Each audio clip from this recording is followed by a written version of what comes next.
Salut, c'est Jonathan. Est-ce que tu connais l'échelle des relations? Le message d'aujourd'hui s'adresse particulièrement à toi qui es jeune fille ou jeune garçon, et qui aspire à rentrer dans un mariage épanoui. Eh oui, le mariage, c'est pas un sujet tabou, on est tous passés par là, et c'est important aussi de l'aborder sur le potentiel. Hier, on a abordé le sujet des promesses, et donc j'ai parlé aussi des relations qui parfois peuvent amener à plus qu'une simple relation.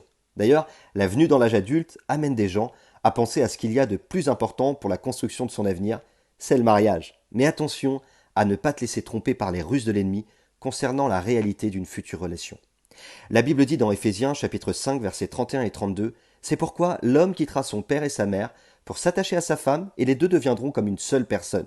Ce mystère est grand et moi je vous le dis, c'est ce qu'il s'agit aussi de Christ et de l'Église. Tu sais, je crois dans les promesses concernant la vision de la personne future que Dieu a choisie pour toi. Évidemment, c'est une réalité.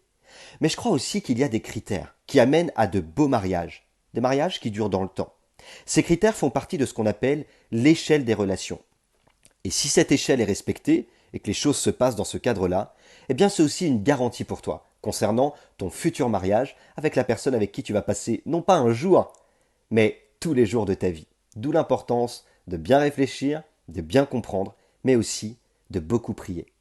L'échelle des relations, c'est quoi? C'est semblable à une échelle, avec plusieurs niveaux, que tu vas monter les uns après les autres, comprenant que toutes les étapes sont importantes et doivent être passées les uns après les autres en prenant son temps et en appréciant chaque niveau.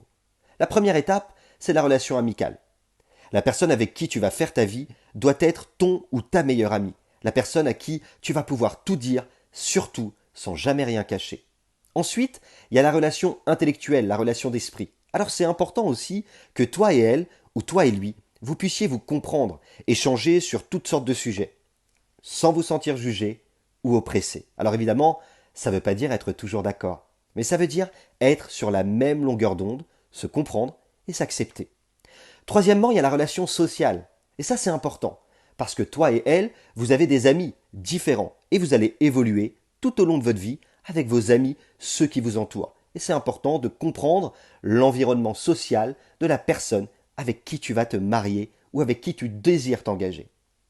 Quatrièmement, il y a la relation familiale. La famille chez nous, c'est très important. Et donc, eh bien, en plus de ton couple, tu vas être amené à passer du temps avec tes beaux-parents ou tes futurs beaux-parents.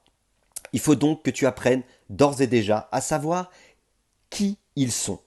Et c'est important pour préparer l'avenir et comprendre ce à quoi tu vas être amené plus tard. Il y a aussi la relation spirituelle. Évidemment, c'est le plus important. Le spirituel reste le socle, la priorité d'un couple épanoui. Mais on ne fait pas un mariage uniquement sur la vision de quelqu'un qui prie bien ou qui sert bien. Tout ça, c'est important. Et la spiritualité, c'est aussi quelque chose qui va vous permettre de vous développer ensemble.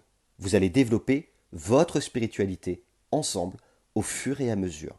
Et enfin, le mariage. Le mariage, c'est le lien le plus important et le plus beau. Dieu l'a créé pour que tu puisses être épanoui, vivre heureux ou heureuse sur la terre. Alors je voudrais t'encourager et te rappeler que parfois, certains font certaines erreurs parce qu'ils voient des choses qu'ils sont les seuls à voir. J'espère ne pas être trop dur, mais je voudrais t'épargner quelques souffrances. Parce que parfois, ça crée de la déception.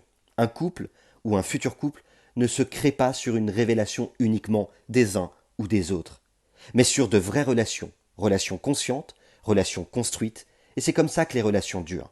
Alors oui, prie pour ton couple ou ton futur couple, place-le dans la prière et dans le jeûne. T'as raison, fais-le, mais n'oublie pas qu'il y a des règles et des vérités qu'il ne faut pas dissocier. Le mariage, c'est pour la vie. N'oublie pas, Dieu a mis son potentiel en toi.